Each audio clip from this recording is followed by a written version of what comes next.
மக்களே, welcome to the fencer show. இன்னைக்கு நம்ம பார்க்க போறது once upon a time in Jamaligudda அப்படின்ற தமிழ் டப்டு கன்னட மூவியோட ரிவ்யூ. இந்த படம் பாத்தீங்கன்னா தந்தி ஒன் சேனல்ல அவைலபிளா இருக்கு. இந்த படத்துல தனஞ்சய தான் லீட் கேரக்டர் ப்ளே பண்ணிருக்காரு. இந்த படம் ஒரு கிரிமினலோட எமோஷனல் ஜர்னி அப்படின்ற மாதிரியான தீம்ல தான் நகருது. ஆக்சுவலி தனஞ்சயாவுக்கு இதுல வந்து ஹிரோஷிமா அப்படின்றதான் பேரு. இவர் வந்து ஜெயில் தண்டனை அனுபவிச்சுட்டு இருப்பாரு.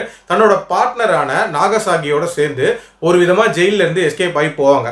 போற வழியில ஒரு சின்ன பொண்ணு எதிர்பாராத விதமா இவங்களோட கார்ல ஏறிடுது. அந்த பொண்ணோட ஒரு கட்டத்துக்கு மேல வந்து ஹிரோஷிமா மட்டும் தான் டிராவல் பண்றாரு. சோ இவர் வந்து ஜமாலி மலை அப்படின்ற ஒரு பகுதிக்கு போறாரு. எதுக்காக அங்க போறாரு, அந்த ஜேர்னி எப்படி போகுது, ஆனா அந்த ஜேர்னில இவரோட வாழ்க்கை பயணங்களை அந்த பொண்ணுகிட்ட ஷேர் பண்றாரு.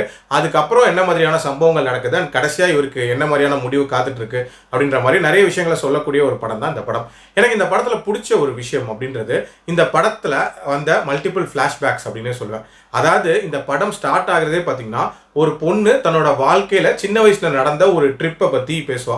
அந்த ஜேர்னியின் போது தான் வந்து ஹிரோஷிமாவோட வாழ்க்கையில நடந்த சம்பவங்கள் எல்லாத்தையுமே ஒரு மாதிரி பிளாஷ்பேக்கா காட்டியிருப்பாங்க. ஸோ அந்த மல்டிபிள் பிளாஷ்பேக்ஸ் எல்லாமே ப்ராப்பரா கனெக்ட் ஆயிருக்கும் அண்ட் ரொம்பவே கிளியரா வந்து எக்ஸ்பிளைன் பண்ணியிருப்பாங்க அப்படின்னே சொல்லலாம். அதே மாதிரி இந்த படத்துல ஆக்சுவலா அந்த பொண்ணுக்கும் அந்த ஹிரோஷிமாக்கும் இருக்கக்கூடிய பாண்டிங் இருக்குல்ல, அந்த பாண்டிங் சீன்ஸ் எல்லாமே ரொம்ப ரொம்ப ஃபீல் குட்டா இருந்துச்சு.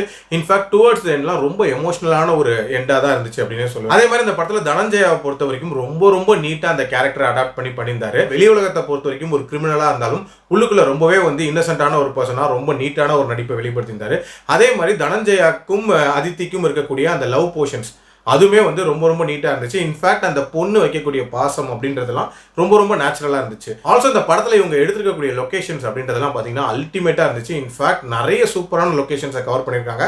அண்ட் ஓவரால் அதுவே ஒரு விதமான ஃபீல் குட் ஃபேக்டரை கன்வே பண்ணிச்சு அப்படின்னே சொல்லலாம். டியூரேஷன் வைஸ் பாத்தீங்கன்னா லெஸ் தென் 2 hours தான், ஒரு குயிக் வாட்சாவே பார்த்துடலாம். பட் இந்த படத்துல பிரச்சனை அப்படின்றது, இந்த படத்தோட கான்ஃபிளிக்ட்ஸ் இருக்குல்ல, அதை இன்னும் கொஞ்சம் லாஜிக்கலா கனெக்ட் பண்ணிருக்கலாம் அப்படின்னு தான் தோணுச்சு.